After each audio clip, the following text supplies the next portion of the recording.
Bueno, buenos días a todos. Le damos la bienvenida a la tercera charla de este conversatorio que realizamos de la orientación en museo, conjuntamente con el Departamento de Ciencia de la Información de la Facultad de Humanidades de la Universidad Nacional de Mar del Plata. Mi nombre es Marcela Ristol y con el equipo docente que me acompaña en estas dos asignaturas de la orientación, Soledad Esquiú, Rocío Hilera y Daniel Sesco, conformamos un equipo de trabajo en la cual planeamos este conversatorio específicamente con dos motivos. El primero, bueno, fue darle a nuestros alumnos la posibilidad de escuchar a profesionales que estén trabajando en los museos o que se acerquen a ellos en diferentes temáticas. Y por el otro lado, nos parecía importante generar en la ciudad de Mar del Plata un espacio en donde todos podamos conversar estas cuestiones que son tan necesarias para nuestro patrimonio, para nuestros museos locales y para ver y dimensionar cuál es la expectativa y cuál es el trabajo de estos profesionales, no solo en la ciudad, sino en el país. Por suerte, la virtualidad para nosotros nos dio una mano y pudimos convocar a 9 profesionales en CIDIES en 9 charlas para conformar un conversatorio de la orientación en museo y ver todas estas pautas que nosotros vemos un poco desde la teoría, desde la carrera de bibliotecario documentalista y bibliotecario escolar de la Facultad de Humanidades y ofrecer a todos ustedes esta posibilidad.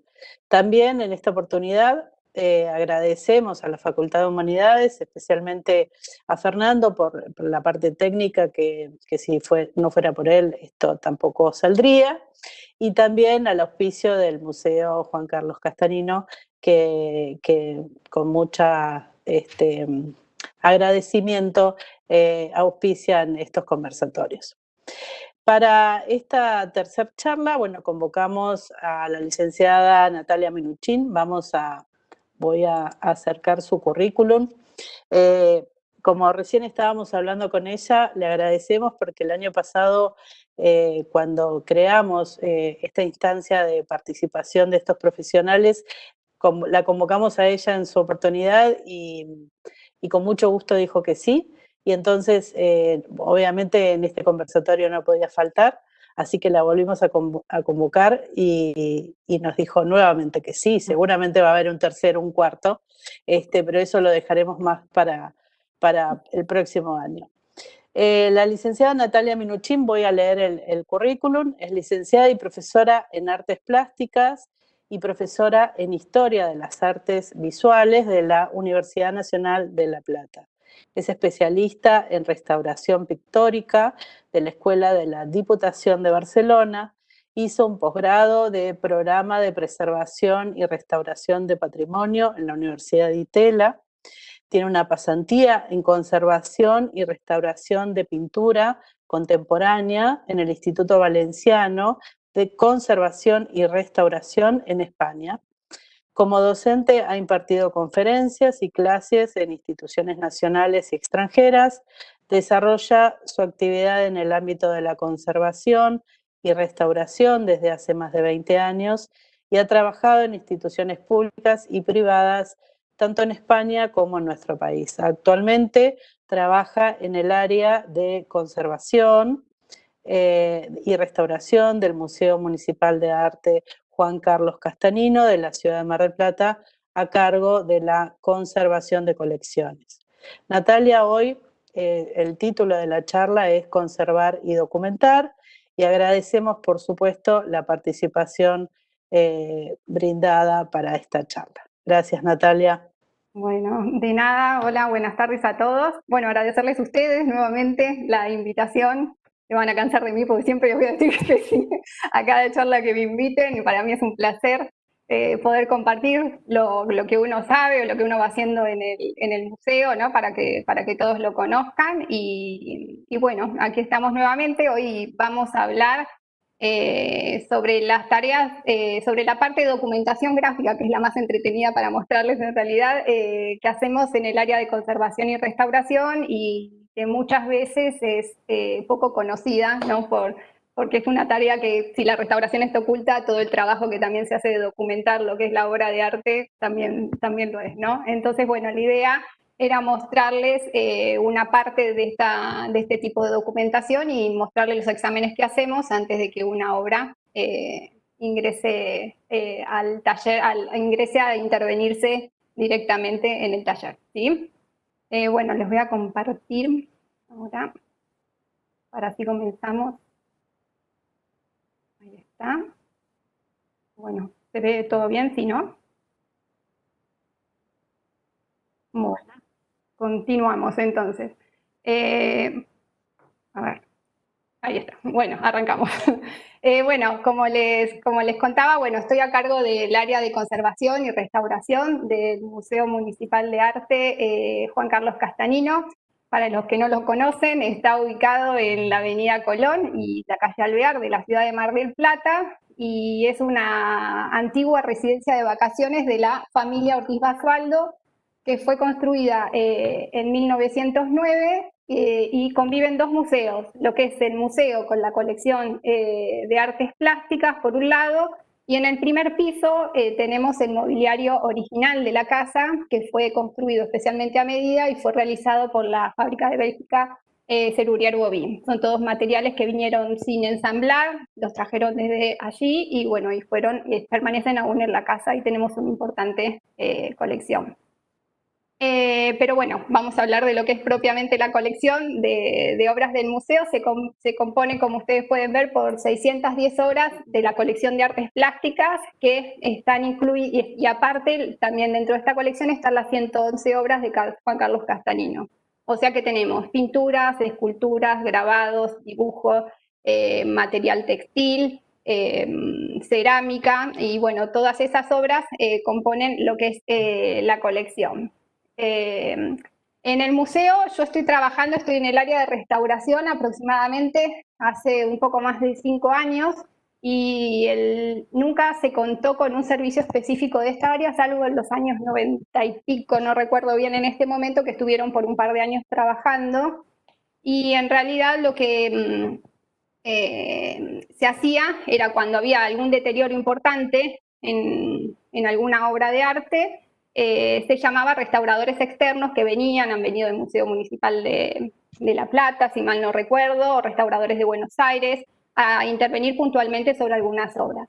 Pero bueno, por suerte decidieron incorporar este área de conservación y restauración, y es muy importante, yo les quiero recalcar eso siempre, ¿no? Más allá de la tarea que se realiza en todos los museos, que se tenga, porque no hay muchos museos que tengan el área de conservación-restauración. Eso es lo que hace justamente perdurar las obras en el tiempo, mantenerlas en condiciones, y es el legado patrimonial que estamos dejando, ¿no? Entonces tiene que haber yo siempre recalco esto, que siempre tiene que haber un especialista trabajando en esta área. Por la tarea que realizamos desde esta área es bastante amplia, no es solo intervenir la obra. Trabajamos lo que es en el área de depósitos, como ustedes saben, controlando la temperatura, la humedad, todo lo que es la conservación preventiva para que las colecciones se mantengan estables y no sufran deterioros. También trabajamos cuando hay una exposición ya montada, hacemos el mantenimiento durante la exposición, vamos limpiando, manteniendo las obras limpias, aspirando polvos superficiales una vez por semana mientras están expuestas. Hacemos reportes de conservación cuando llegan obras o se van, o sea, los reportes de conservación están relacionados con el estado en que llega la obra, si tiene algún deterioro ya desde antes de venir en el transporte o se lo sufrió durante el transporte. Hacemos asistencia en el montaje de las muestras, en el desmontaje de la muestra, y no es un trabajo que esté solo, sino que está interrelacionado, como todo en un museo, con todas las áreas del museo.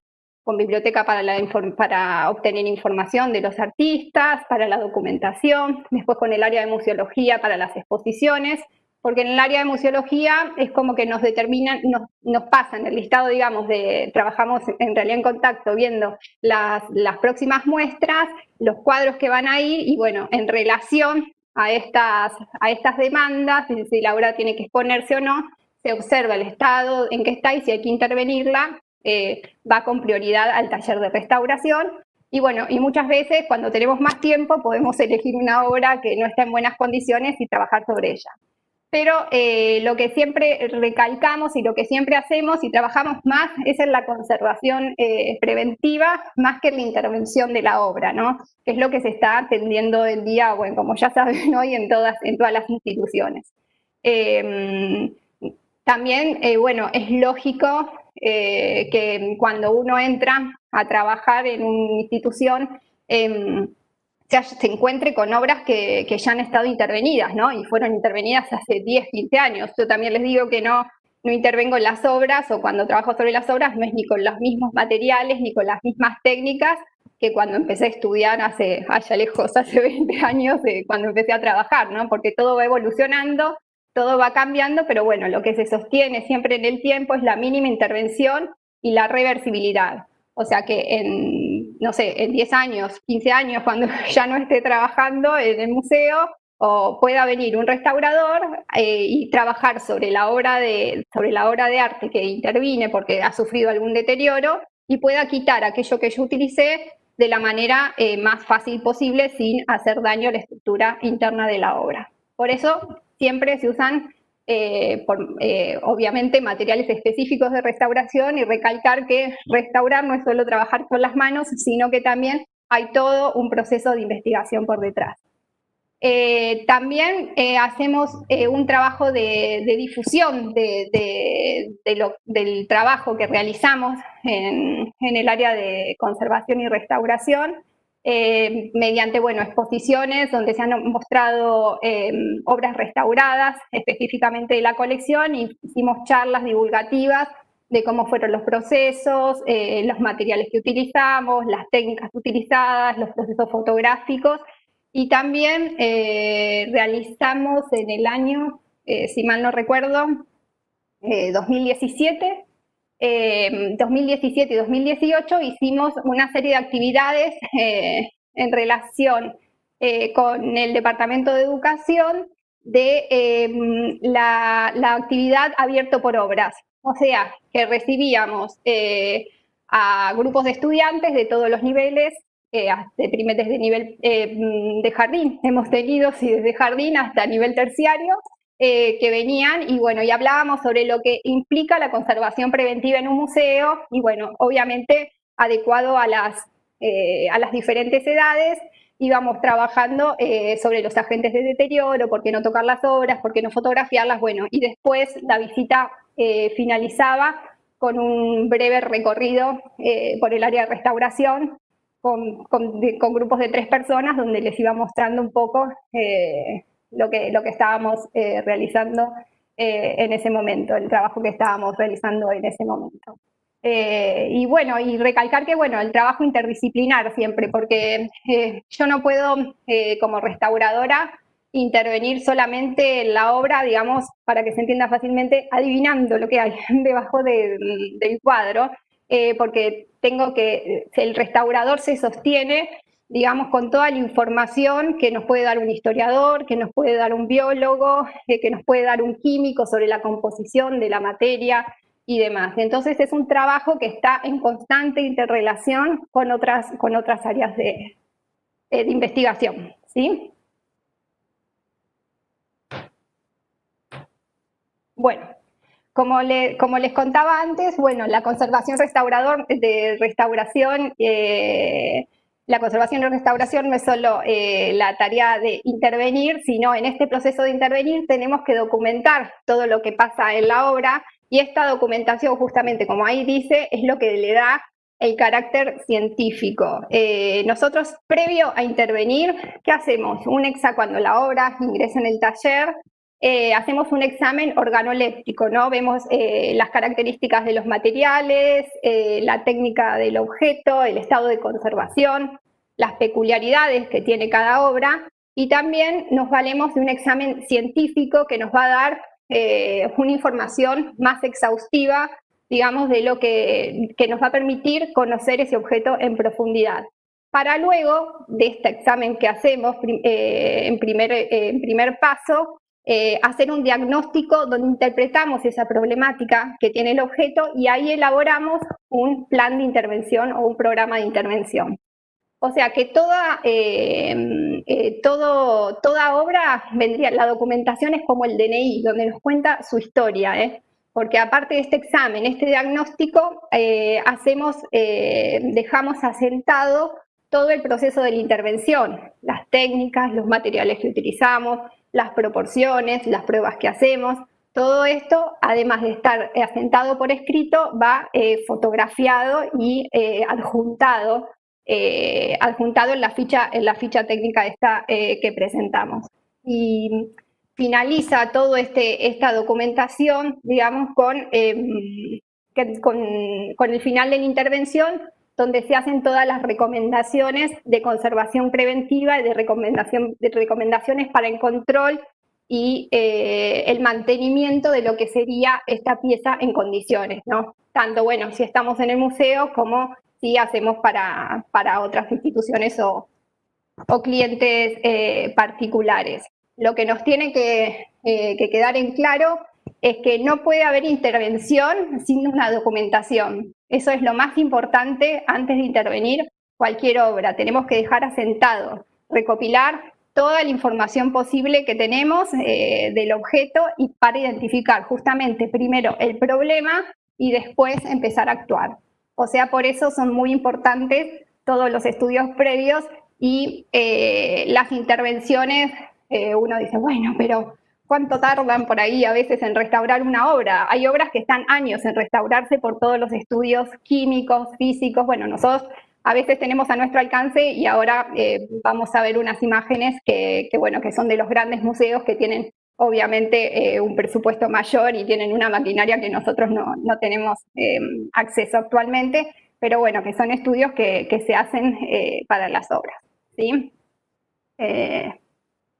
Bueno, continuando con esto, lo que hace el conservador restaurador, hay diferentes, siempre en los museos hay diferentes tipos de documentaciones y el restaurador conservador hace un tipo de documentación que es especializada, digamos, ¿no? Porque es una documentación primaria, como les dije, que está relacionada directamente con observar la obra, y después una secundaria que es la que reconstruye la historia del objeto, ¿no? La reconstruye en cuanto a las fuentes bibliográficas, los catálogos, las muestras y las exposiciones donde participó, bases de datos que pueden estar en el museo, ¿no? Todo lo que va reconstruyendo la historia de cómo fue transitando, digamos, esa obra por diferentes lugares. Y después la documentación terciaria para finalizar sería la que está relacionada con la formación del conservador restaurador y las investigaciones que lleva a cabo en las bases de datos internacionales en cuanto a progreso de materialidades, progreso de nuevas técnicas o estudios, ¿no? Tesis en que uno va buscando como fuentes de información para enriquecerse. Pero para cerrar un poco y que no se haga tan larga esta parte, es como que la función que cumple toda esta documentación es una función testimonial y una función educativa. Testimonial porque nos queda el registro de todo lo que nosotros fuimos investigando y realizando sobre la pieza, todos los procedimientos, como les conté antes, y de educativa porque nosotros tenemos que tener una tarea de difusión, de contar lo que estamos haciendo, trabajando sobre el objeto, y bueno, y todas estas cuestiones relacionadas que pueden dar curso a nuevas y futuras investigaciones de materialidades por particularidades propias de una obra, por ejemplo.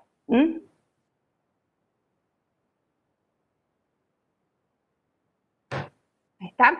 Bueno, lo que busqué hoy como para mostrarles son fotografías, digamos, la parte del apartado de toda la documentación de la ficha técnica, lo que tiene que ver con la documentación gráfica que se hace, que por ahí era la más entretenida para mostrarles, no la más didáctica para mostrarles, que muchas veces no está tan visible. Y bueno, está relacionada con los diferentes tipos de fotografía, los dibujos, los esquemas y mapeos que se hacen en las obras de arte para estudiarlas, y también los videos. ¿Los videos a qué me refiero? Es al arte contemporáneo justamente ahora, cuando hacemos las entrevistas con los artistas para dejar asentado cómo ellos quieren que se conserve la obra, si se sustituye una parte, si se degrada, dejar ese degrado, o suplantarlo por otros nuevos materiales. Y bueno, en relación es la parte que vendría después, adjuntada después de todos los procesos de conservación. En un informe técnico viene esta parte de documentación gráfica que les paso a mostrar y a explicar en algunos detalles. Bueno, esta es una obra de Oscar Anadón del año 1967 que pertenece a la colección. Es un óleo sobre tela y es para mostrarles el primer estudio que realizamos, que es la luz dirigida, ¿no? La luz dirigida es la luz frontal que ponemos, que está a 45 grados de la fuente de luz y no produce sombras fuertes ni contrastes en la obra. Muchas veces se usan los paraguas con tejido blanco translúcido que permiten difuminar la luz y que la veamos sin imperfecciones directamente como cuando lo observamos, ¿sí? Luego pasamos a la luz rasante, donde la misma obra se observa de maneras diferentes. Esta luz es una luz que se coloca en forma tangencial a la superficie de la tela y vemos una información en la tela, en la pintura, que con la luz dirigida no se ve. Por ejemplo, en este caso podemos ver las texturas de la pincelada, el grosor, podemos ver deformaciones, podemos ver incisiones, podemos ver otro tipo de información que a simple vista no la podemos observar. Bueno, acá les traje un ejemplo de Uffizi Galleries, la adoración de los Reyes Magos de Leonardo, donde están claramente los dos ejemplos de luz directa y luz rasante a la derecha, donde claramente se pueden percibir de manera más clara las deformaciones que tenía esta tela, que con la luz directa, como les dije anteriormente, no podíamos percibir, ¿sí? Acá otro estudio de los que realizamos es la luz transmitida. Se coloca por detrás una fuente de luz muy potente que nos permite ver los detalles de las alteraciones que tiene la tela. En este caso es una tela de George O'Keeffe, si mal no recuerdo, que estaba en la página de Restauratice. Yo les dejo ahí arrobado todas las páginas porque son investigaciones que son fotografías y investigaciones en algunos casos que están públicas para que las puedan ver.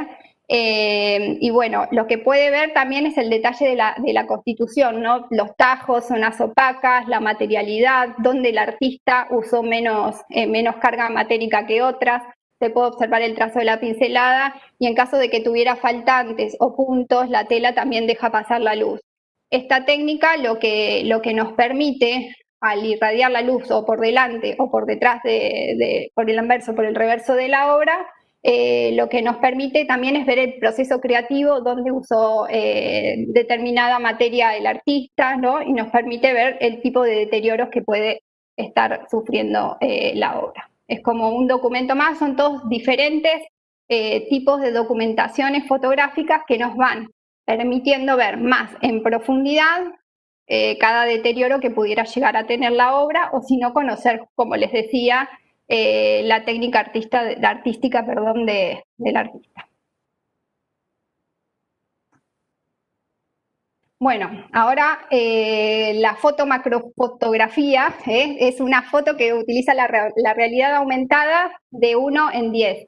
En este caso van a observar a la izquierda, es una obra de la colección de Borla del año, no lo tengo anotado, perdón, es de una obra de Enrique Borla, que es un óleo sobre tela, que haciendo un aumento de esta foto macro, lo que podemos ver es el modo en que utilizó la pincelada del artista, cómo se utilizan las transparencias, la superposición de capas, y nos da información de la técnica creativa. Y si no, en la página siguiente podemos observar con un mayor acercamiento las alteraciones, los craquelados en este caso de la capa pictórica o la falta de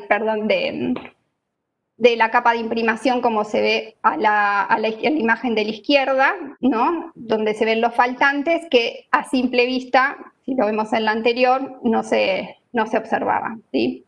Son focos, cada vez nos vamos acercando más a lo que es el interior de la obra.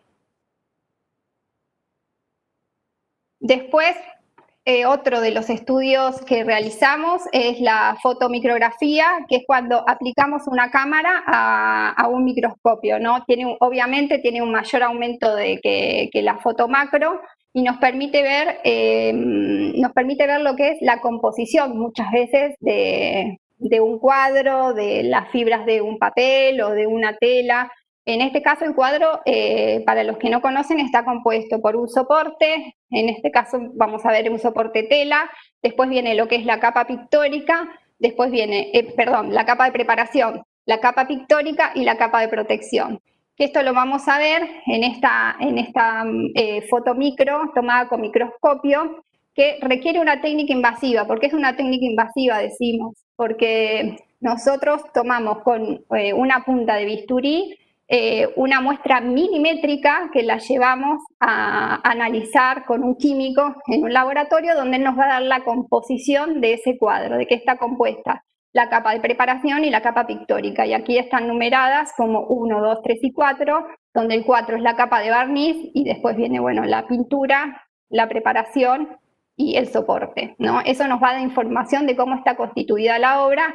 Y en el caso de la imagen de arriba, es una fotomicrografía de una fibra de lino, que es la composición de la tela de la obra. Estos son estudios que hacen los químicos y son estudios que dan mucho detalle de la técnica, de la superposición de capas y de la composición, como les decía, ¿no?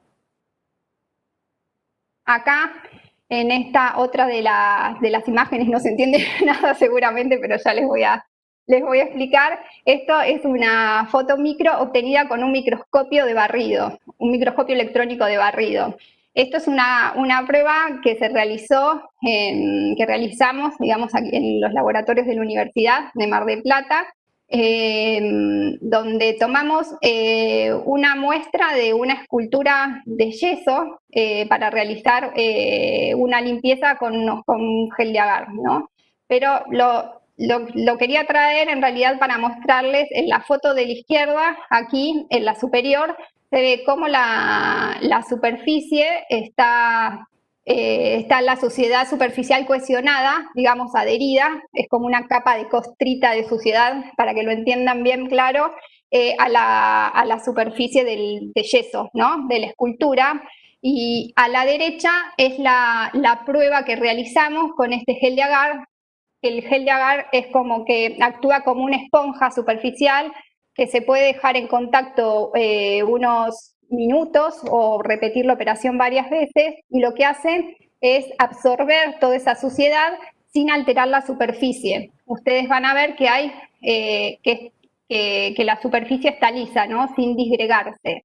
Y acá abajo lo que vemos, si tienen imaginación, o yo tengo mucha imaginación y lo veo, es el material disgregado. Ven como que hay como pequeñas gotas o disgregaciones de lo que es el yeso, justamente porque hicimos una prueba utilizando un hisopo con agua destilada, una muy pequeña prueba, para ver cómo actuaba sobre el material la diferencia del agar-agar, cómo trabajaba en gel, gelificado, que nosotros podemos ir controlando la limpieza con periodos de tiempo de acción, y la obra no sufre ningún deterioro interno. Y después abajo, como si realizamos otro tipo de limpieza más invasiva, estamos realizando un daño interno a la estructura de la obra. Por eso, este ejemplo se los traje también, que es muy claro, para que vean la importancia de que es saber la materialidad con la que estamos trabajando, ¿no? Porque por ahí muchas veces sí se restaura, sí, limpio con esto, pero la verdad que la obra sufre, porque una vez que la tocamos, la obra ya perdió su estado original, ¿no? Entonces tenemos que ser lo más respetuosos posible y tratar de que no se siga deteriorando y no sucedan estas cosas en el patrimonio, ¿no? Para que no avance, digamos, el deterioro que pueda tener. Bueno, esta de la izquierda, la lupa binocular, obviamente es una super lupa que hace los estudios que les habíamos mostrado antes de las microfotografías, pero bueno, también se puede trabajar directamente sin tomar fotografías, directamente con la lupa binocular, y vemos todo con una precisión y un aumento increíble. Obviamente que no la tenemos nosotros en el museo, pero bueno, la otra vez escuchaba una charla que estaba el químico que trabaja de Artelab, que es Andrés Sánchez Ledesma, que trabaja en el Thyssen, y contaba que que ellos trabajan conjuntamente, los químicos trabajan conjuntamente todos unidos en el laboratorio de restauración, y por todas las máquinas que ellos tienen a disposición, en realidad todos los estudios que se hacen, y en realidad comparten, digamos, muchas de estas maquinarias con el Museo del Prado, como están cerca, y por los costos que ello insume comprar, que cada museo tenga todos sus equipos, y comparten para ir haciendo los estudios, ¿no? entre esas instituciones. Sí, me pareció súper interesante. Yo pensaba que cada laboratorio tenía su equipo en ese momento, y contaba este detalle. Y bueno, y el de la derecha es un microscopio digital USB, que bueno, que ese es accesible, lo tenemos, y también tiene tiene muy alta definición también. Ese es muy fácil porque se puede conectar a la PC o se conecta al celular, y desde ahí se pueden tomar las fotos, o si no mismo ir viendo los deterioros que puede tener la obra directamente desde la pantalla. Bueno, acá tenemos la obra de Elena Diz, que es Represión, del año 1962, que pertenece a la colección del museo, que también les traje un detalle. Este es un detalle del cuadro, un fragmento del cuadro, donde aparentemente este era el estado en el que llegó al taller, y se ve, aparentemente la ves bien la obra, pero bueno, cuando se empiezan a hacer todos los estudios preliminares y una imagen microscópica, vemos las grietas que tenía por el movimiento causado por el soporte, que fueron afectando la capa de preparación y la capa pictórica. siempre que hay un movimiento o deterioro en la capa de preparación, repercute en las capas de arriba, ¿sí? Se ven afectadas todas las capas del cuadro. Y acá claramente lo podemos ver y a simple vista, ¿no? Por eso tan importante también los estudios, ¿no?, puntuales que tenemos que hacer.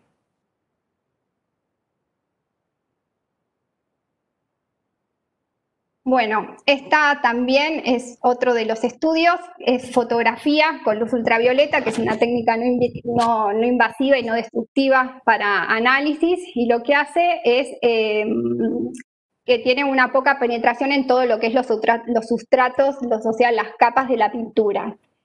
Hace ver la fluorescencia invisible de ciertos materiales, algunos son muy flúor y otros no, y lo que nos permite ver es los agregados que no son originales, digamos, o que ya fueron intervenidas en otras obras.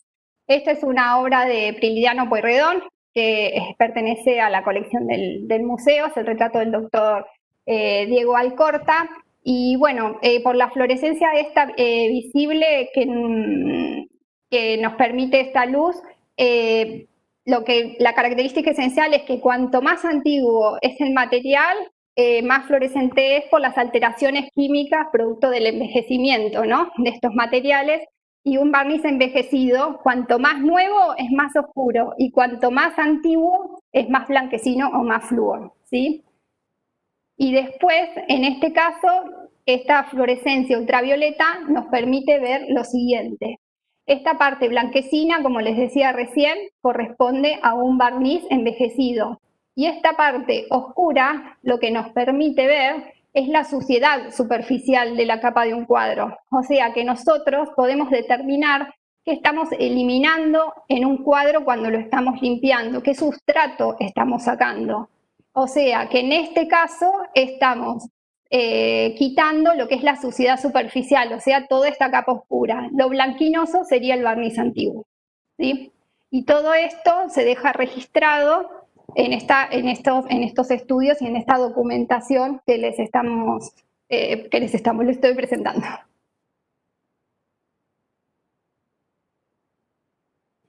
Bueno, acá la reflectografía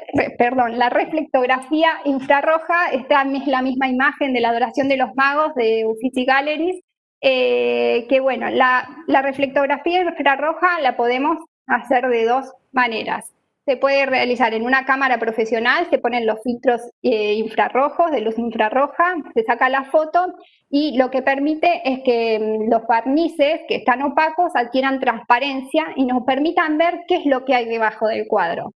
Y en otros casos, como este, se usa una videocámara que es especial de reflectografía, que hay un tipo de cámara que se llama MUSIS, que nos permite atravesar con una mayor profundidad. O sea que si lo queremos hacer, si no tenemos esta maquinaria, con una cámara fotográfica digital, lo podemos realizar con estos filtros, ¿no? Lo que podemos ver es con ciertos límites es lo que hay debajo del cuadro. Ustedes pueden observar acá todo el dibujo preparatorio, ¿no? Cómo fue delimitando previo a pintar la obra, Leonardo en este caso, las sombras, las luces, los sombreados, en la parte inferior el dibujo de las piedras, ¿no? Y cómo después va trabajando sobre ese dibujo con los diferentes tonos de pintura. También otra de las técnicas que utilizaban mucho los artistas antiguos, en este caso les estoy diciendo, no en la colección nuestra porque es más moderna, pero utilizaban el sistema de calcos, o sea que ellos trabajaban sobre cartones, bocetaban sobre cartones y muchas veces después los pasaban a una tela o a un muro. Y esta reflectografía lo pasaban por medios de calcos. Calcaban en cartón, después agujereaban todo el dibujo con puntitos, lo colocaban sobre la tela o sobre el muro y los polvoreaban con grafito y ya les quedaba el traspaso del dibujo. Y muchas veces la reflectografía también permite ver todo este trabajo previo de los artistas de cómo fueron realizando la obra, ¿no? También nos permiten ver cosas que a simple vista no podemos ver, digamos, las firmas de los artistas, hay muchas firmas que están por estos barnices blanquinosos o por repintes, muchas veces también están tapadas, y antes de hacer cualquier intervención, lo último que siempre se trata de tocar es la zona de la firma, ¿no? Lógicamente, porque tiene es la originalidad del artista. Y bueno, se ven todas estas inscripciones o firmas salen a la luz con este tipo de estudios. Uy, sí. También esta es una obra de Ramón Casas del Museo Nacional de Cataluña, donde se pueden ver, digamos, los arrepentimientos o cambios compositivos. A la derecha, ustedes van a observar en blanco y negro cómo el toro, por ejemplo, estaba ubicado originalmente más arriba. Van a observar las sombras de los cambios compositivos y cómo hasta arriba de este caballo había una persona que ahora ya no está en la pintura original, ¿no? Que nos dan como mucha información de todo lo que es el trabajo preliminar de la obra, ¿no? Todo el trabajo artístico y de la técnica que hay previo a realizar una pintura. Y después tenemos otros, ya no los voy a abrumar tanto con tantos estudios porque hay muchos más, pero bueno, les traje más o menos un pantallazo como para que vean. Los rayos X. La diferencia con la reflectografía infrarroja es que va a la estructura interna de la obra, ¿no? Los rayos X son como placas que es muy similar al sistema que utilizamos nosotros que utilizan con nuestro cuerpo para las radiografías, y estos rayos atraviesan la obra, ¿no? Y la penetración va a depender de estos rayos, va a depender del grosor de la capa, ¿no? Hay pigmentos que tienen una mayor o menor absorción, como los blancos, que tienen una absorción muy alta, los negros un nivel bajo, medio bajo, el blanco de plomo tiene un nivel alto, y después la tela de lino tiene una absorción baja y el leño media. Entonces depende mucho de eso lo que podamos ver. Como les digo, que se ve la estructura interna, como que atraviesa la obra los rayos X, lo que se puede ver, digamos, van a ser los bastidores, cómo están compuestos, las cuñas, digamos, las uniones de los bastidores, los clavos que pueda tener, si hay ataque de xilófagos en la madera de los bastidores o en las telas a veces, se van a ver las galerías que dejan todos estos insectos. Los anclajes, los diferentes tipos. Antes, antiguamente se suturaban las telas una con otra, y esta superposición de telas también se puede llegar a ver.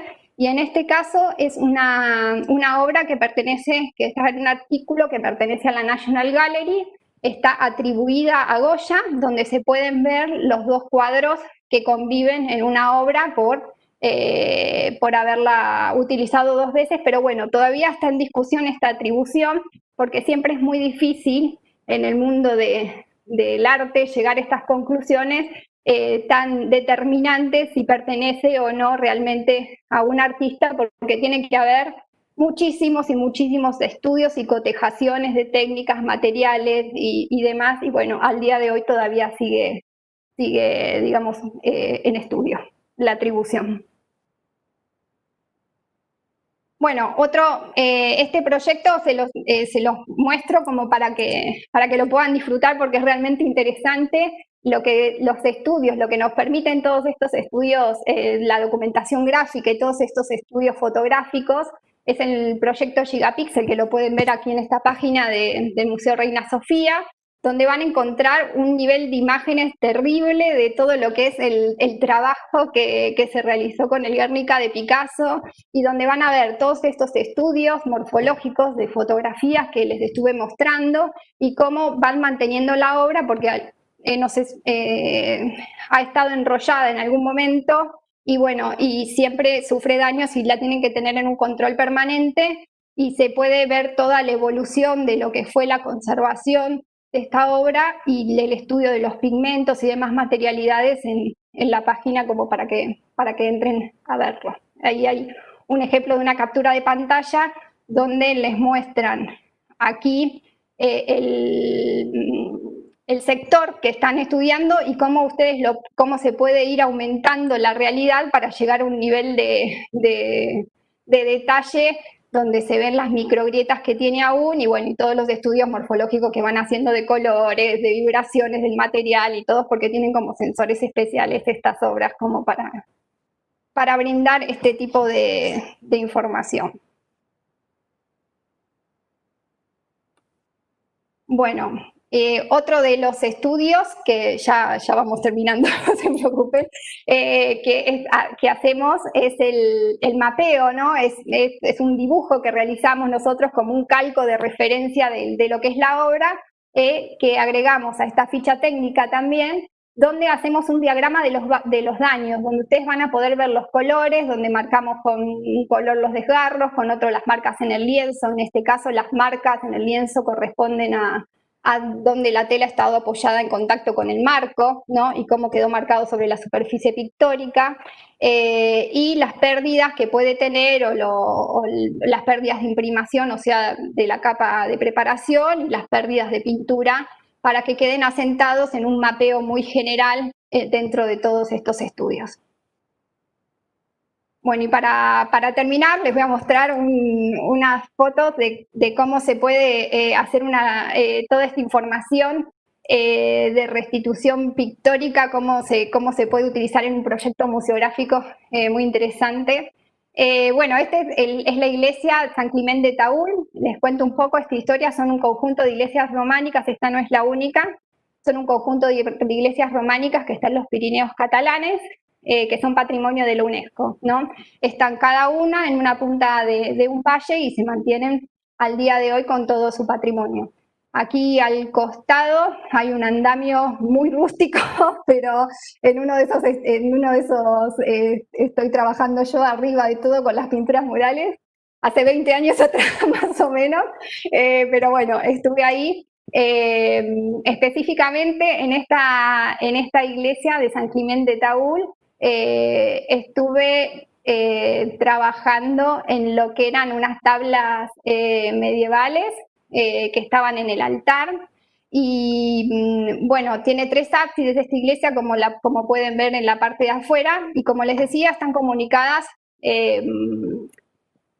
se comunicaban por las torres, porque ¿qué pasó? En la época de la Guerra Civil Española, los que salvaron todo el patrimonio de esas iglesias fue la gente del pueblo, porque se comunicaban a través de luces de un campanario a otro, se iban pasando luces cuando iban llegando los militares a desmantelar todas las imágenes religiosas, y muchas de estas han desarmado retablos, imágenes religiosas, pilas bautismales, un montón de patrimonio se salvó gracias a los vecinos que a tiempo guardaron en sus casas. De hecho, nosotros cuando íbamos a trabajar ahí, teníamos que pedir a la mañana la llave a una vecina del pueblo que era la encargada de cuidar y nos daba la llave gigante ahí para abrir la iglesia y demás. Pero bueno, es anecdótico, pero era para mostrarles cómo se hizo toda una reconstrucción virtual de las pinturas murales que están en uno de los ábsides, en el ábside central, digamos, ¿no? Que la pueden ver en esta página que se las anoté del Museo Nacional, las quería mostrar, del Museo Nacional de Arte de Cataluña, donde hicieron un proyecto de reconstrucción y mapping súper interesante y cómo se puede recuperar la espacialidad de estas pinturas, ¿no? Y de otras más. Estas iglesias tuvieron 2 restauraciones. En los años 70 hubo la primera restauración y en el año 2000-2001 la segunda restauración, donde fue que intervine yo en esas restauraciones. Y en el año, pero anteriormente, perdón, en el año 22, en 1922, se decidió sacar las pinturas originales porque se estaban deteriorando estas pinturas que ustedes ven y se llevaron al Museo Nacional de Arte de Cataluña, donde aún están emplazadas. Hicieron, como ustedes ven en la foto, hicieron lo que es el ábside, reconstruyeron el ábside y traspasaron las pinturas originales y después con unos calcos los pegaron, digamos, en el sitio original. En esta página van a poder ver toda la historia si les interesa después verlas de cómo quedó, pero yo lo que les quería mostrar es este video mapping que hicieron ahora. Acá está en la izquierda, en la foto de la izquierda, está la reconstrucción que había antes de cuando quitaron las pinturas originales y lo que agregaron para que el público tuviera una referencia de cómo estaban. Y ahora es lo que empezaron a utilizar este video mapping, reconstruyendo y haciendo toda una restitución pictórica para tener una experiencia más inmersiva y que se pueda disfrutar del espacio como estaba en aquella época. Así que bueno, espero no haber ido muy rápido, haber sido clara y que les haya interesado.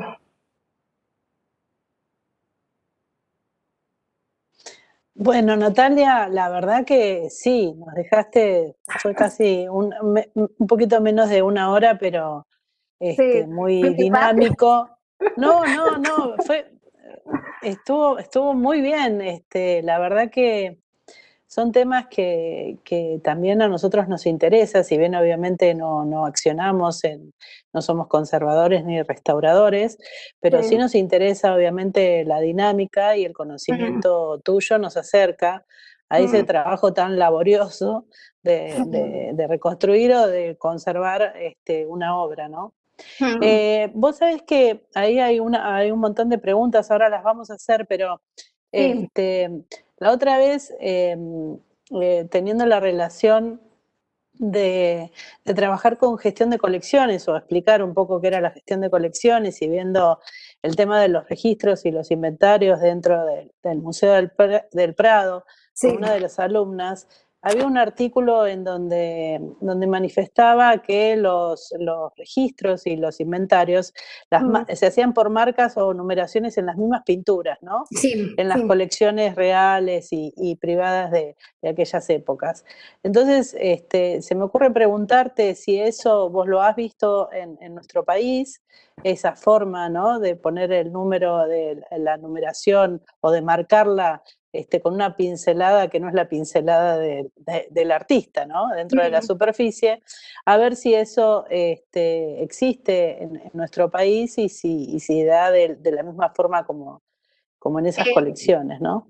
Yo particularmente he visto obras marcadas así cuando estaba trabajando afuera, digamos, en relación a la antigüedad de las pinturas con las que he estado en contacto, digamos, cuando trabajaba en los talleres, en el taller, digamos, de allá de Barcelona, mientras estuve trabajando allí. Pero aquí, con la única colección, desde que volví al país, con la única colección con la que he trabajado es con la del museo, que no tienen esas marcas porque es una colección más moderna, digamos, no es todo arte contemporáneo de siglo XIX, XX para acá, entonces es como que no tienen ese marcaje, digamos. Pero sí es normal que en algunos coleccionistas particulares, en Europa particularmente, sí, es totalmente una materialidad totalmente diferente, un registro totalmente diferente con el que me encontré cuando vine a trabajar aquí. Mismo con clientes particulares y demás, no he tenido el placer de trabajar con muchas obras antiguas acá en Mar del Plata o en Argentina. Bien, gracias, Nati. No sé si las chicas quieren ir viendo porque hay algunas consultas en el chat. Sole. Sí, bueno, gracias Nati, un placer escuchar y abre como un montón de preguntas y de líneas después para seguir investigando. Una de las chicas, de nuestras alumnas de introducción, Gaby, hacía mención a lo que vos habías comentado acerca de los costos, por ejemplo, de los microscopios.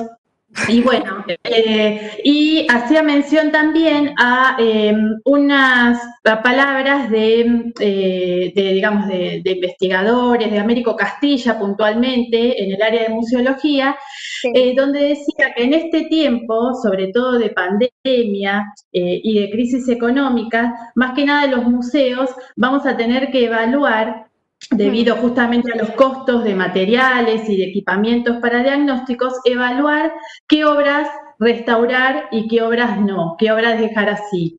Sí. Bueno, en ese sentido, me sumo a la pregunta de Gaby y creo que esto va más allá de la situación tan particular y de este contexto, Vos lo has mencionado, cuando no contamos, por ejemplo, con las herramientas de diagnóstico y con los materiales adecuados para hacer restauración, ¿cómo procedemos y cómo tomamos decisiones con respecto a qué intervenir y qué no?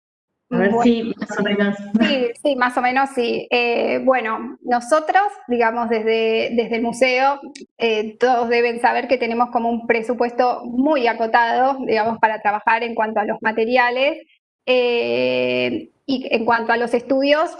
Estábamos por establecer lazos antes de la pandemia con laboratorios de acá para todo para el tema de los rayos X, por ejemplo. Había establecido contactos con la universidad para ir a los laboratorios y ver cómo podíamos trabajar el tema de las muestras, porque hay que ser realistas.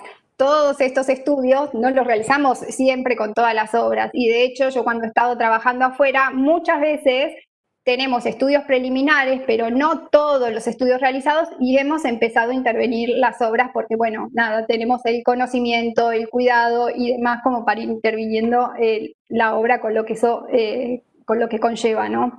Pero nosotros en realidad estamos acostumbrados a trabajar sin el acceso a estos estudios. Hacemos, bueno, los de las luces ultravioleta, los análisis microscópicos, no en profundidad, como las tomas de muestras para todos los cuadros, las obras. Y las prioridades ahora hay que ver cómo retomemos al museo, porque hasta marzo estuvimos trabajando de esta manera. Las prioridades ahora era, según como les comenté antes, la prioridad que había para una muestra o si había alguna obra deteriorada.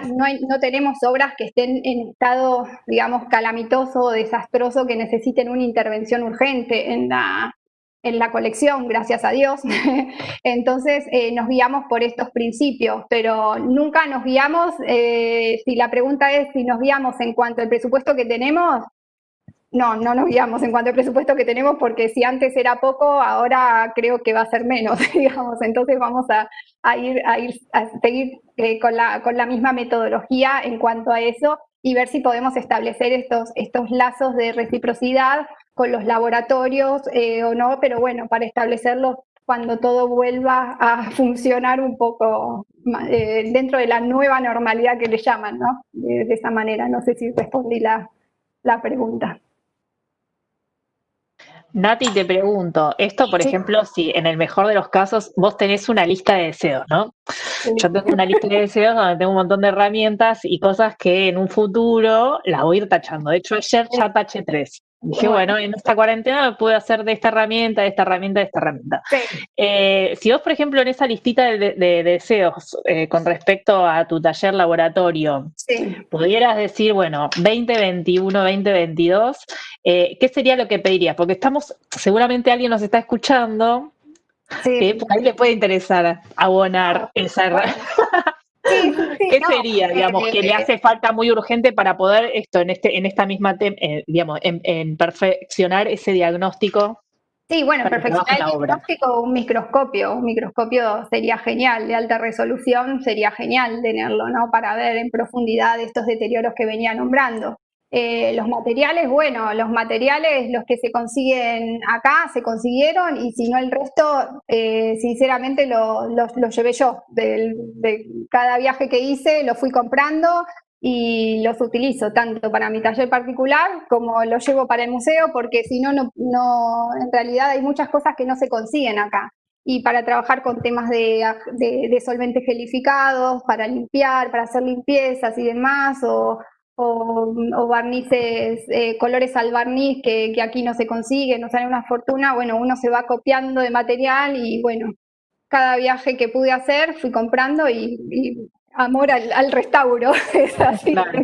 Es así, no, es eso, porque es la realidad que tenemos nosotros, entonces uno se va adaptando y va trabajando, yo digo siempre, le digo a las chicas, el mantra de lo mejor que podemos con lo que tenemos, es el mantra, pero bueno, ponemos muchas cosas nuestras para trabajar y para trabajar de la mejor manera y con lo mismo que están trabajando cuando fui a Valencia a hacer la pasantía o demás, con los mismos materiales, pero bueno, es la realidad que los he llevado. No se consigue tanto acá tampoco, esa es la realidad. Entonces, claro, vos nombrabas que habían hecho uso del microscopio, es el de electrónica de barrio que tiene el CONICET acá, ¿no? Que de hecho en la Facultad de Ingeniería. Claro, pero Ahí. es el que está dentro del INTEMA, del instituto. No estaba dentro del INTEMA en ese momento, no, está ahí en un anexo al lado de la facultad de ustedes, en un anexo en el subsuelo, ahí fui ahí. Bien, no es el... No recuerdo el nombre era José, no sé cuánto el químico, pero súper amable, sí, bueno, y nada, fue un estudio que, bueno, como eran dos instituciones, un precio accesible para hacerlo porque eran instituciones municipales o en relación con la universidad y demás, y ahí sí se pudo hacer. Pero el hecho es que, bueno, tenemos el INTI muy cerca, también acá en Mar del Plata, establecer los lazos con el INTI para hacer, porque tenían un programa de restauro ellos que ahora cambió de nombre, pero bueno, siguen con análisis de materiales y demás.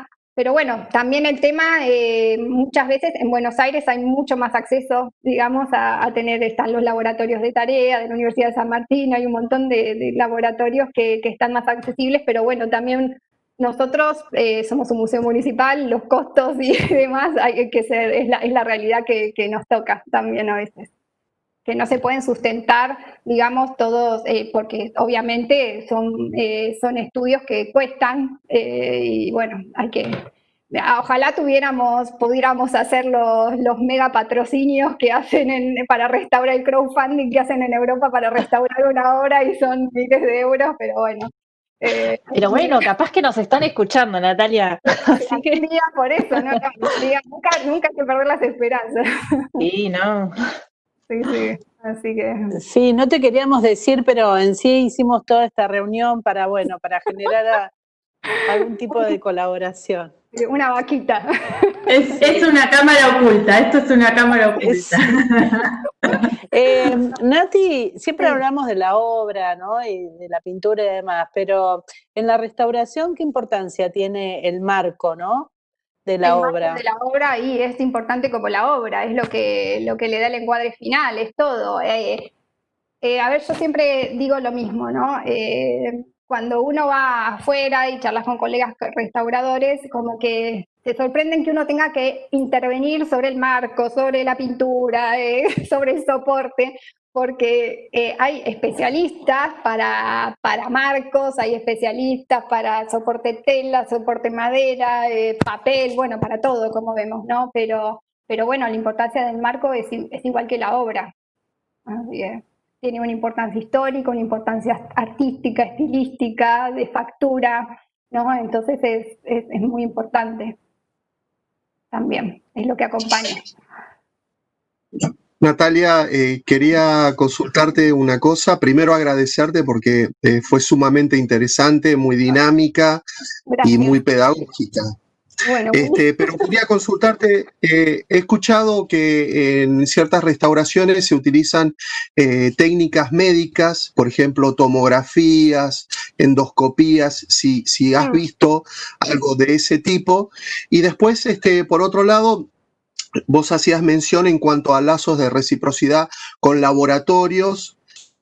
Bueno, mencionaste universidades y demás, y quería preguntarte específicamente en cuanto cómo se hace el traslado de la obra cuando se hacen estudios en lugares fuera del museo, ¿no? Claro, bueno, ahí estamos, el gran tema. Bueno, con respecto a la primera parte, endoscopías, vi realizar en España en una pintura mural metieron el endoscopio, no recuerdo bien el nombre, como para ver qué había detrás del soporte de una pintura mural sobre cómo era la bóveda sobre la que estaba sostenida. Ese es el único estudio, pero bueno, después las tomografías se hacen también como para ver la estructura interior de muchas esculturas, los anclajes, el estado de conservación interno, si hay oxidaciones o pérdidas en la parte interna que, bueno, como vieron con todos un montón de estudios no podemos llegar a observar. Y bueno, con respecto a la segunda parte, es todo un tema que está también contemplado cuando se tenga que retirar la obra, porque va a tener que ser, bueno, obviamente con un embalaje especial, un seguro que se contrate que proteja la obra para ir, obviamente el restaurador, en este caso voy a ser yo, voy a tener que ir acompañando la obra o no. Es como el trabajo también del conservador restaurador, nosotros no lo tenemos acá en nuestro museo en realidad. Calculo que a los grandes museos nacionales en Buenos Aires lo han hecho ya cuando viaja el conservador al lado de la obra cuando se presta en instituciones. Yo tengo mis amigas en España que viajan a Suiza, viajan a Francia, viajan a todos lados acompañando las obras porque bueno, van haciendo el conservation report, hacen todo el reporte del viaje, ¿no? Es como que van de custodia, digamos, ¿no? Hasta llegar al museo, que desembalen la obra, realicen el desembalaje, observen cómo llegó la obra y después cuando vuelve también hacen lo mismo. Pero bueno, hablando puntualmente de esto, de lo nuestro, se necesita un seguro para retirar la obra del museo que cubra ese día, digamos, que se tenga que hacer el estudio y estar ahí permanentemente a resguardo de la obra, porque nada, uno es responsable de ella, ¿no? También. Claro, eso es lo más interesante de todo, la responsabilidad que uno tiene con respecto a la obra, ¿no? Y a la pérdida de valor en ese tiempo, en ese lapso de llevar bueno, a estos estudios y demás. Sí. Acá Clara nos hace una pregunta para vos que dice, ¿qué importancia crees que se le da en la Argentina a la restauración y conservación de nuestro patrimonio cultural? Yo creo que cada vez más. De hecho, bueno, también como el otro día nombraba Melina, si no me equivoco, con todas las carreras universitarias que se están abriendo, hay como una mayor profesionalización, gracias a Dios, de la profesión, ¿no? Y de lo que implica ser restaurador conservador. Y lo que siempre recalcamos, que no es ser un artesano, sino que sos un profesional avalado por todo un conocimiento científico por detrás antes de intervenir, ¿no? Y todo lo que eso conlleva, ¿no? Que no es, ay, bueno, lo vamos a dejar nuevo, le pintamos, eso no es. Lleva todo un proceso previo que en realidad es como mucho más laborioso que muchas veces, ¿no? Según el estado en que esté la obra, porque cada obra tiene su particularidad, es mucho más todo el trabajo previo hasta llegar a intervenir en la obra que lo que se ve en realidad. No es dejar como nuevo, digamos, cuando muchos dicen, no, restauro, y vemos imágenes en iglesias o vemos cuántos ejemplos circulan por las redes, ¿no? De cosas que están como plastificadas o nuevas y ese no es el sentido, porque también hay que respetar el paso del tiempo de la obra, dejar la pátina del tiempo, muchas veces no es necesario por ejemplo, ni quitar ni eliminar los barnices. A mí no me gusta decir quitar una capa de barniz, porque es como que estás haciendo algo, pero ya estás dañando la obra y haciéndole perder la originalidad. Por eso la mínima intervención. Pero por suerte se está profesionalizando y espero que cada vez más. Hay muchos centros. Está, bueno, en Buenos Aires también hay un montón de carreras. Está el Centro de Investigación de la Universidad de San Martín, tarea que es una referencia en todo el país, ¿no? Para todas las investigaciones y todos los investigadores que hay. Y mucho se basa también en la investigación y no solo en intervenir la obra. Mucho trabajo de investigación hay primero, previo. Para mí intervenir tiene que ser la última opción, ¿no? Hay todo recalcar la importancia de eso. También, como les mostré un poco de la documentación, es recalcar la importancia de todo, de que ojalá tuviésemos todos todo el tiempo para investigar antes de llegar a intervenir la obra. Pero hay muy buenos profesionales, gracias a Dios. Están llegando. Nati, sí. Nati, y aprovechando esto que vos nos das pie para decir que la intervención es lo último a realizar después de todo este análisis, este desarrollo, me gustaría saber tu opinión y cuál es el accionar de los conservadores con respecto al desarrollo de planes de gestión de riesgos. He sabido que esto tiene que ver justamente con diagnóstico de situación, con análisis de posibles agentes de deterioro y también sumar a eso la importancia que tiene la evaluación y valoración de obra. Algo que vos también estás incursionando en este momento, así que saber tu opinión. Bueno, en cuanto a los planes de gestión de riesgo y un plan de emergencia, es lógicamente súper necesario en todas las instituciones y tiene que estar determinado así como algo, como una normativa vigente que esté actualizada. A ver, la realidad, yo les cuento la realidad, porque nosotros en el museo somos pocos y en el accionar diario, uno cuando va a museos o cuando trabaja afuera son equipos de 10, 12, 14 personas trabajando, que es la realidad, o para lo sumo 5 en algún museo, ¿no? Y el plan de gestión de riesgos yo lo vengo haciendo a paso muy lento porque me diversifico en otras muchas actividades dentro de lo que implica la conservación del museo, pero tiene que ver con la evacuación de las obras, los controles, las salidas más directas, ¿no? Bueno, y todos los riesgos que conlleva también que estén en una casa patrimonial, que no fue realizada específicamente para hacer un museo, donde los depósitos están en un segundo piso por escalera y están atrás de una puerta y otras puertas, entonces ver la manera de que en caso de que suceda algo, ver la manera más rápida de evacuarlos, obviamente primero salvar las vidas, ¿no? Pero bueno, no nos vamos a querer inmolar en el museo por las obras, pero bueno, son todas cuestiones que vamos trabajando al paso que podemos también, pero sí, para mí es algo súper necesario y importante que tenga una institución, y de hecho hay muchas instituciones que lo tienen. Y después, ¿qué más, Sole? Que me perdí, perdón, me diversifiqué. Sí, el tema de la evaluación de obra, justamente para determinar, por ejemplo, lo que dijiste de evacuación y demás.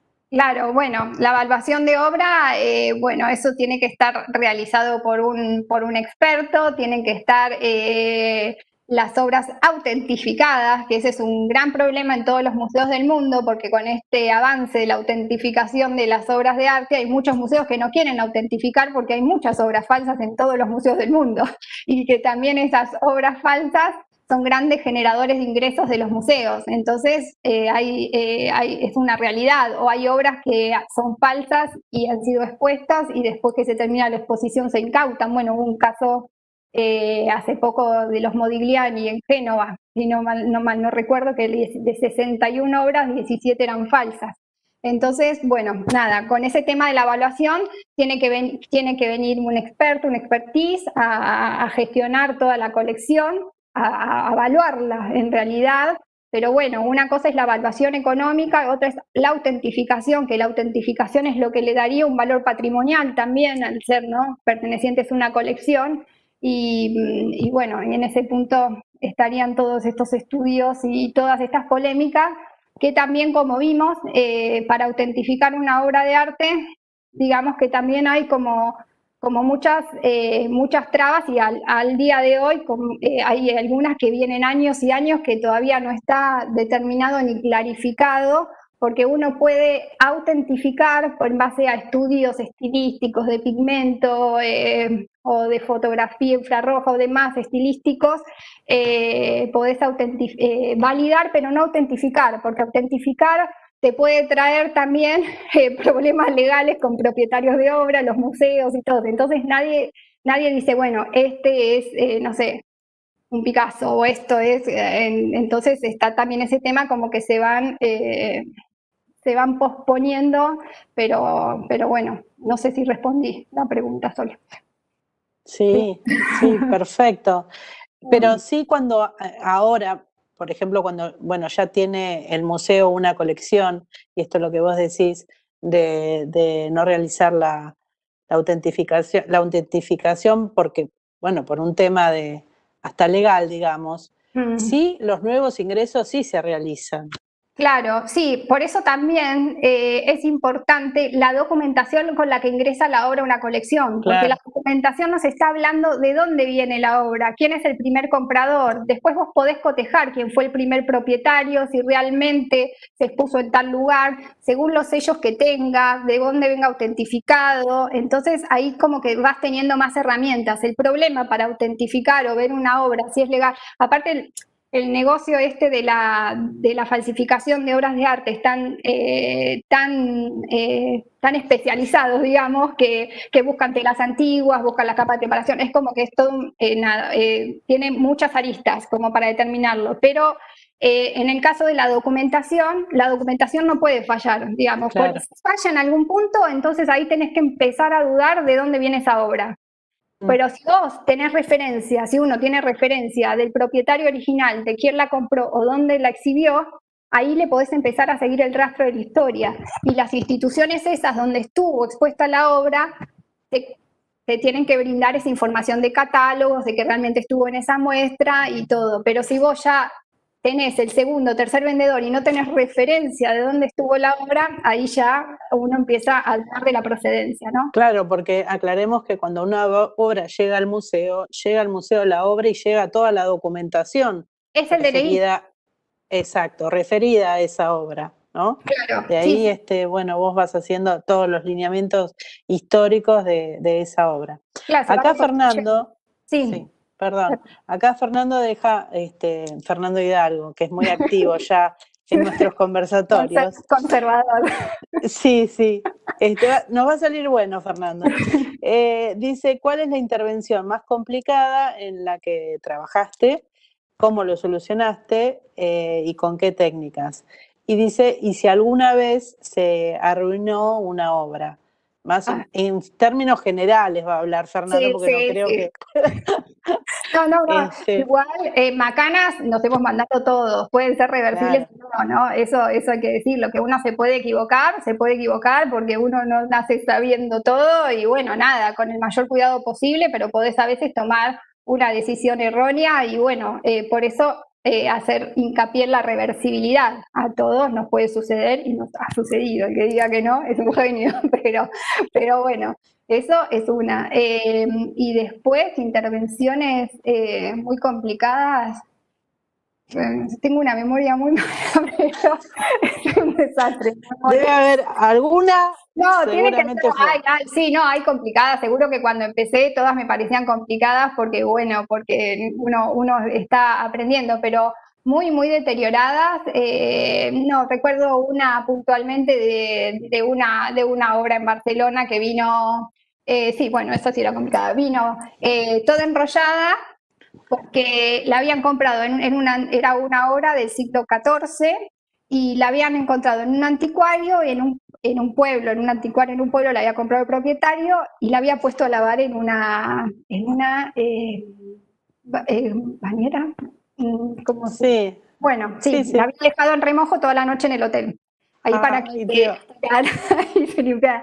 Pero bueno, después se logra estabilizar a base de mucho tiempo, mucho trabajo, pero eso fue lo más complicado que creo que me ha tocado. Bueno, y hay desafíos que siempre, todas las obras son diferentes y cada obra presenta un desafío distinto a la hora de intervenirlas, ¿no? Hay obras que son más rápidas, digamos, por decirlo de alguna manera, y otras que requieren mucho más tiempo y más trabajo. Pero bueno, todo se puede recuperar, gracias a Dios, hasta ahora. Una pregunta, Natalia, en ese sentido, ¿no? Por lo que hablaba con respecto a la pregunta que hizo Fernando, me vino a la cabeza, creo que es mundialmente conocido, el tema de la Inmaculada de Murillo, que es una cosa catastrófica lo que hicieron ahí, pero a raíz de eso, ¿cómo se lleva adelante la responsabilidad Bueno, el caso de la Inmaculada de Murillo es un caso muy extremo, ¿no? Pero ¿cómo se lleva a cabo la responsabilidad si es a través del contrato privado entre partes o básicamente así en líneas generales, ¿no? Sí, en líneas generales cuando uno trabaja de forma particular es un compromiso y es un contrato entre las partes y uno es responsable del trabajo, porque más allá de eso uno también presenta un informe del estado de conservación con todos estos procesos que yo detallé. Obviamente que cuando uno trabaja de manera particular hay un montón de estudios que no se hacen porque los clientes incrementaría un montón el presupuesto.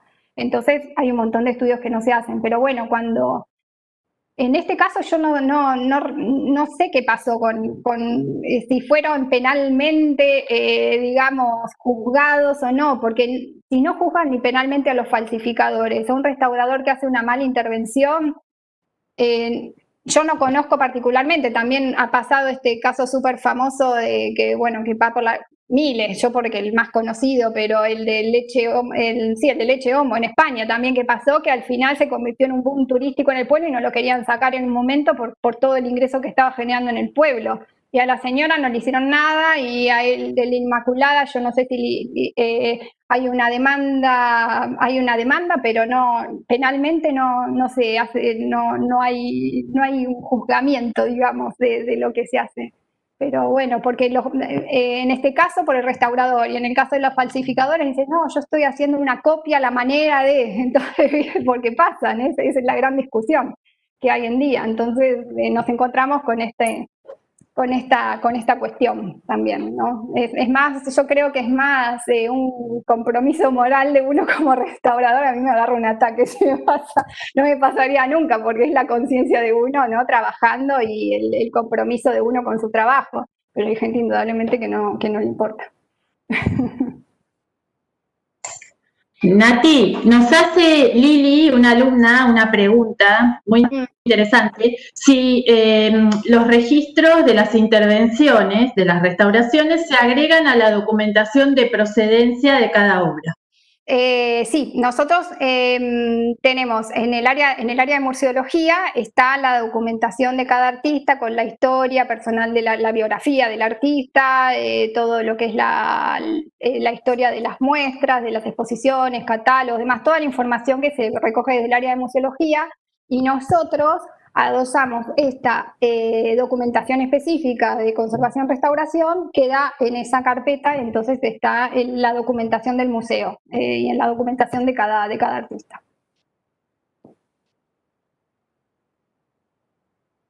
Bueno, Nati, creo que no hay más preguntas en el chat. La verdad que fue muy, muy interesante.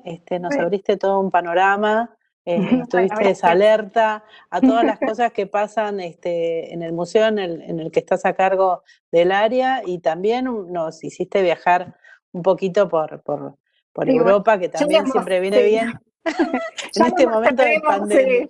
En algún momento les mostraremos todos esos estudios en nuestro museo. Sí, pero la verdad que has dado unos lineamientos importantes y que asocian un poco a la teoría que nosotros vamos dando en las asignaturas, pero que vos lo explicaste obviamente de maravillas. Así que agradecerle a Fernando, que también está ahí atrás, la parte técnica, agradecer al equipo, a Sole, a Daniel, a Rocío, y a vos fundamentalmente, y bueno, ya vos sabés que para esta época te tenés que ir preparando el año que viene. A ver con qué lo sorprendo. Porque seguramente vamos a seguir comprometidas en este aspecto de divulgar estas tareas, ¿no? Bueno, muchísimas gracias a ustedes. Para mí siempre es un placer poder contar lo que hacemos y el trabajo que yo amo. Así que bueno, nada, siempre me encanta poder compartirlo, y bueno, cualquier inquietud que tengan, se comunican con el museo. En el museo vamos a estar ahí para responderles, y bueno, y cuando podamos volver a abrir las puertas, los esperamos y para mostrarles lo que quieran del área de restauración. En mi caso estamos las puertas abiertas. Bueno, gracias, Nati. Bueno, gracias a ustedes a todos. Muchas gracias. Gracias. Muchas gracias, Nati. Muchas gracias, Natalia.